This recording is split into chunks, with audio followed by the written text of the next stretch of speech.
Thanks, Goose. The 2011 Mortal Kombat was the first game to get banned in Australia that we actually wanted to play, because even though the gore was high, so were the review scores. 2 years on, and with the new R18 rating, Australians can finally compete with the Complete Edition. The tournament begins. Which is the original game plus all the downloadable content. And we can see why it was originally restricted. This is one of the goriest and most brutal games we've ever reviewed. You have been warned, things will get messy. Fight! Is it really necessary? A challenge!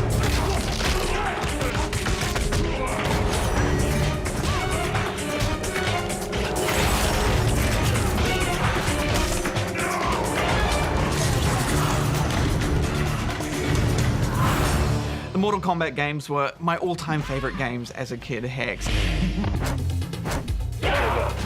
And the moment I picked up the controller, that excruciating 2-year wait to finally play this game on 1080p on my TV, it was worth it. Well, it was kind of worth it because I feel like everyone has moved on, but MK9 is still a great game.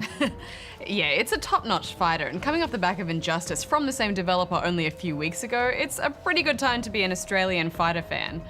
It has a campaign too, which is a retelling of MK1 to MK3. Earthrealm is under threat from being absorbed by Outworld. The only way to stop Shao Kahn and his minions from taking over is a tournament of Earth's top fighters. If we lose this time, Shao Kahn will conquer all. Dun dun dun! The MK characters have always had a little bit of story with them, but it's usually been told through text boxes, so it's nice to have those characters a bit more fleshed out now. Yeah, and there are some interesting ideas in this campaign too, if a little cheesy at times most of the time. Johnny Cage's stuff is especially cheesy, but I still enjoyed it. Hey, beautiful. Johnny Cage. Good for you. And I liked the whole Cyrax and Sector's transformation from human to machine. You have disobeyed the directive. Sector? You're a cyborg. And for some reason, Kano is now an Aussie. Pretty boy ain't gonna save you this time. Throw that on your Barbie, shrimp. Sonya's boobs are ridiculous though. Apparently this is Special Forces standard military issue clothing. Your actual military? Special Forces. Get out. Raiden called in the cavalry. Raiden?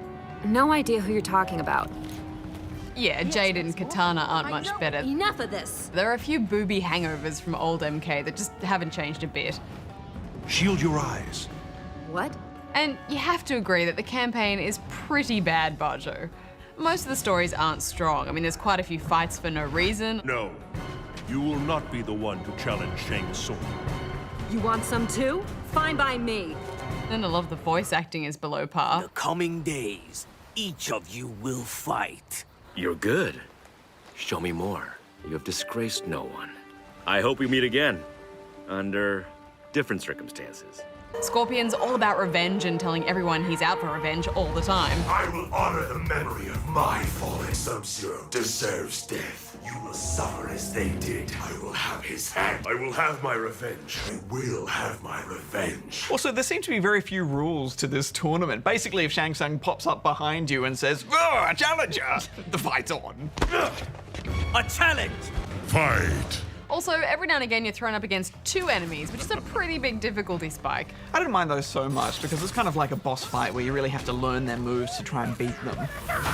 I think as far as fighting campaigns go, it's not actually that bad, although Shao Kahn can get stuffed. What a cheap boss! Kahn! What?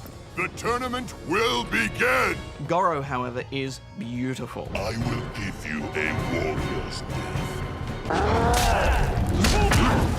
And sitting down to play this Hex, within minutes I was just hit with this wave of familiarity and nostalgia because instinctively I know how to play this game. Jump, high kick, sweep, uppercut, block, special move. And right down to the timing, such as when you're on the ground you can start doing a special move combo as your character is still getting up. I just felt right at home, Hex. And there's new strategy too with the super bar. Just like in Injustice, it lets you spend some on a breaker or a more powerful special move. Scorpion wins. You'd want to be pretty desperate to use it on a breaker though, only if it's really going to save your match. It's better to save it up and use it on the now famous super move X-ray attacks, which are more powerful and painful. Oh, I winced every time, Bajo. It's fun managing that super gauge though. If you miss a hit, it can make or break a match, and often they come down to the last sliver of health. which means it certainly feels like a well-balanced fighter. Yeah, each character seems to have the perfect mix of weaknesses and strengths. And what a roster, all about fan service. Cabal with his devastating dash, Liu Kang and his crazy kicks, Kung Lao's Bond villain hat moves, Shiva and her patented Borat swimsuit return. Yeah, characters like Raiden, Scorpion, and Sub-Zero all haven't been messed with too much, which is great, especially Sub-Zero, who is bare bones but powerful. In fact, everyone feels just like they used to in the older games, with just a few tweaks. The PS3 version also comes with Kratos, which, I have to be honest, I didn't really like him that much as a fighter. Yeah, I have seen him used well, and you'd think he would be perfect for a fighting game like this, but I felt like they kind of watered him down a bit just to fit in with MK. I did like how one of his special moves has a quick time event within it though, I thought that was quite neat. And the locations, Hex. Just like the old days, but shinier. From the music to the backgrounds to the Mr. Toasty guy, they're all in there in beautiful HD. This game just feels part homage to those original 3 games, but also a brand new serious fighter in its own right. There's also a lot of crazy modes like Test Your Luck and 4-player tag matches, which is really fun on the couch with friends. Let's talk about X-rays and the famous fatalities for a bit. So now's the time to take a breather if you're squeamish. Obviously, this isn't a game for everyone, and these 2 features will make many switch off, I think. The X-ray moves are brutal. Seeing bone and guts crushed is full on, but they have purpose in the fights. It is painful to watch your character get hurt so much, but you're also feeling that pain because you failed to block that special move, so it's a sort of punishment. Strategically and conceptually, the X-rays work really well, I think. The fatalities are a whole other ballpark. You go into a Mortal Kombat game knowing it's going to have these fatalities. It is the thing that set this game apart from all of the others back in the day.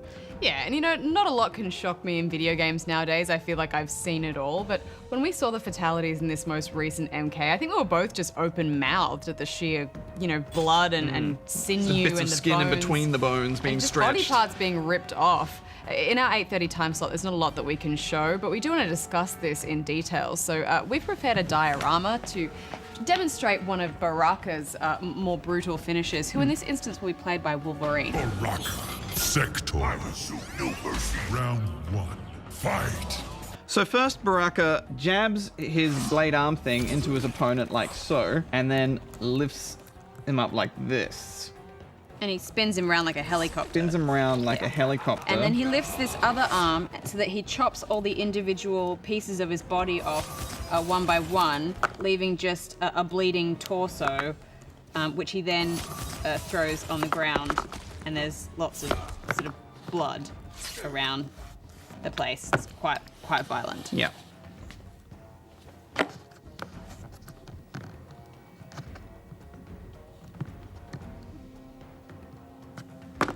And that's how it goes. Actually, guys, we can show it. Oh, we can show it. You've been warned. Finish him.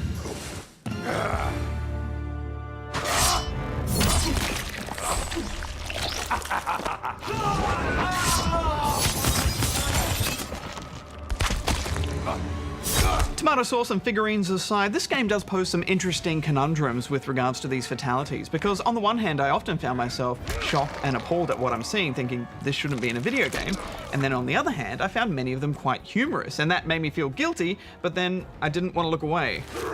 Yeah, I know what you mean. I mean, it's that Tarantino vibe of like the gore and the violence being so over the top that it fits into that kind of category. But it was the ones where there were bodies just being ripped and torn apart that I think it just took things a little bit too far. And for me, you know, seeing the losing character screaming in agony is just, ugh. The fatalities I found most affecting were actually Melina's, because after she does the fatality, she kind of does this sexy dance in all of the blood. And that just was weird. Probably the worst one for me was this Kung Lao fatality, which honestly, when I saw it coming, I had to look away. I mean, I don't need to see that. And does that make me super lame that I don't think seeing a person buzzsawed in half from the crotch upwards while they scream in agony is a video game necessity? Yeah, that one is very full on, but at least it uses something that Kung Lao was known for, his spinning hat. There's a very fine line, I think, and I think this game makes a point of crossing it many times and pushing those boundaries, and that's not always a bad thing. Creative industry should push boundaries, but I think they needed to think more creatively about these fatalities, because I felt like half of them were just gore for the sake of it, and that fits into that kind of hostile film vibe, which I do not like, but the other half were more suited to the character, such as Freddy Krueger's fatality, which really suits him. He leaps up, he pulls them down into hell, it makes sense. Yeah, some of the ones that I thought hit the right mark were ones like Shiva, for example. This one's still gory, but she beats you to death with your own arms and then uses them to clap at the end. I mean, it's less affecting and it plays to that ridiculousness and the humor. Kung Lao wins. You know, we were so frustrated when this game got denied release in our country, but now that it's here, I'm especially glad that it got released under the correct rating, because there is some seriously sickening stuff in this game that I think even we weren't prepared for. Yeah, and I think it's worth analysing and talking about whenever we get a game like this, because this is a new kind of level of violence that we've never seen before. Yeah, especially at this graphical level as well. And we've got a new generation starting too, and it's all going to be even more detailed. Yeah. But we should wrap this up. If I were to criticise anything else, I think it would be the presentation of the game in general. There's no way to skip cutscenes or chapter select in the campaign, which is unusual, and in general the menus are laggy due to online checks, even just to press start. And while we're at it, I've noticed this with Injustice as well, but both of these games have so much trouble connecting to other people online. Fight! Sometimes 6 or 7 dropouts in a row and then one good game and then followed by more dropouts. It's not good enough. I play these games to go online and fight people who are better than me to get better myself, and it doesn't make it easy for you. But all in all, 2 years on, this doesn't feel like a game that is 2 years old. It holds up well, and I'm glad Mortal Kombat has returned to that 2D strict fighting plane. So I'm giving it 8.5 out of 10 rubber chickens. 8 out of 10 from me.